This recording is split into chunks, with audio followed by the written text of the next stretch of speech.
رہے ہیں۔ جہاد فرض ہے اس وقت جب بہنوں کی چادریں کھینچی جائیں، جب مسجدوں پر بم گرائے جائیں، جب قرآن جلایا جائے اور تو خاموش رہے۔ تو بتا قیامت کے دن کیا جواب دے گا؟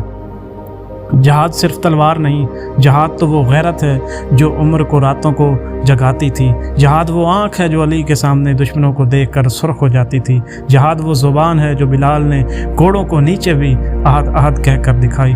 جہاد فیس بک پر پوسٹ ڈالنے کا نام نہیں، یہ اپنے مال، وقت، علم، حتیٰ کہ جان تک قربان کرنے کی پکار ہے۔ نبی کریم صلی اللہ علیہ وآلہ وسلم نے فرمایا، سب سے افضل جہاد ظالم حکمران کے سامنے حق بات کہنا ہے۔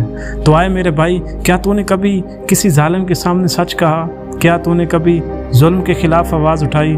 کیا تو نے کبھی اپنی ذات کے خلاف نفس کا جہاد کیا؟ یاد کر، بدر میں 313 مسلمان تھے، مگر آسمان فتح کے جھنڈے لے کر اترا۔ احد میں ہم نے سستی کی، شکست کھائی۔ خندق میں ہم نے خندق کھودی، دعا کی، حکمت کی اور جیت گئے۔ یہ جہاد صرف تلوار نہیں تھا، یہ جہاد صرف تلوار نہیں تھا، یہ حکمت، دعا، قربانی اور اتحاد کا نام تھا۔